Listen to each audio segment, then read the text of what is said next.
This is Dennis Dick and Joel Alconen with premarketinfo.com. Well, what you're looking at here is a chart of the BATS IPO today. It was open for a total of 10 seconds. Opened at a price just above $15 here, and then fell down to a price within 900 milliseconds of almost 0.0002, which is virtually zero. Basically, what happened here probably is that there just wasn't enough liquidity on the books yet on the buy side, and some algorithm was probably just selling the bid, and actually just basically knocked out all the bids all the way down to a price of zero. Actually, on the chart here, you can see the difference in the spread. The red dots here, this is all courtesy of Nanix. They've done a great job outlining this. The red is the national best offer. So that's the best offer, and the green dots are the national best bid. So you can see how the spread widens here in that first second. Basically, offers are staying up here at $14, but the bids are dropping rapidly as they're getting traded out. So, and what happened is this algorithm just kept hitting it down. But then you actually see the offers coming down here too, which is weird. So somebody actually offering it down there at a penny or 1 cent too, Joel. What do you think of this? Well, just my pre-market analysis, Dennis. There's very good resistance here at 16. I'm from 14 to 16 based on this, and I'm definitely a buyer at zero. Zero, I might Good support raise at zero, Joel. Yeah. 0.0001 perhaps would be a bid. I think any kind of a 50% retracement here to $8 will be met with stiff resistance too. Yeah. But on a more serious note, Dennis, this is really a scary happenstance here. You have actual exchange that's IPOing, that's offering its stock up to public investors. I believe they raised $100 million with this, and they didn't allow any other exchanges to carry the stock. And this is just scary. I mean, you think if you want to have your systems going and everything running top notch, it would be on your own IPO.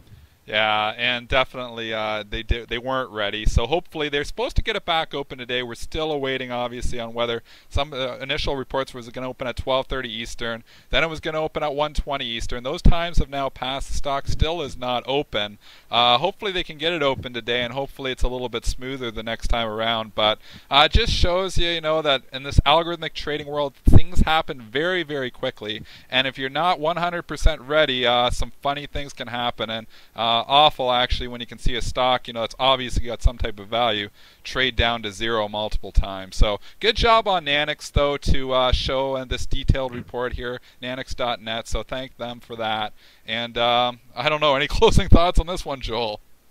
It just here's a it basically is, and they advertise themselves as someone that is friendly to and encourages high frequency trading, and tries to, that's where they draw their business. And here they have, basically a high frequency trading firm just, making a mockery of the exchange. I'm not exactly sure, what lessons are, to be learned from this from a market structure standpoint. I guess the best lesson could be learned is for our traders out there, be careful on these IPOs, and especially ones that are the BATS that are opening on the BATS exchange. I think another one too, a good point you make here, Joel, is don't use market orders, because if you were selling this thing in this 10 seconds that it was open, using a market order, you quite possibly sold the stock at zero. Know your price. Use limit orders, because market orders can get really, really scary. Like, that could be what drives all this down too, is just, participants using market orders to sell, and there just wasn't enough bids on the book yet. Like, the thing had just opened and only been open for a second, had too much selling pressure off the hop to handle it, and everything happened so quickly. I mean, if you go back to the exchange days, these trades would take 8 to 10 seconds to happen. There would be, a lot of time for somebody to get their head around what's going on, instead of 564 trades happening in a matter of 10 seconds and driving the price to zero. Yeah, and Dennis, just coincidentally, you have a trade in Apple today, also on the BATS exchange, that probably traded, $55 away from the NBBO. And originally I saw they busted the trade up to $5.90, and then I see Apple did actually make a new low in the 594s, and they've adjusted that. But that's just the scary thing with these high price stocks and the lack of market structure. That 100 shares of someone hitting the wrong button or entering the wrong symbol, could have this kind of effect in the markets. I mean, so far, the bull is alive and well, and we're maintaining this. But it's just kind of disturbing to see that such a small error as 100 shares can actually send Apple down $55. We've definitely got some holes in this market structure there, Joel. Well, I'm Dennis Dick, and with Joel Alconin for premarketinfo.com.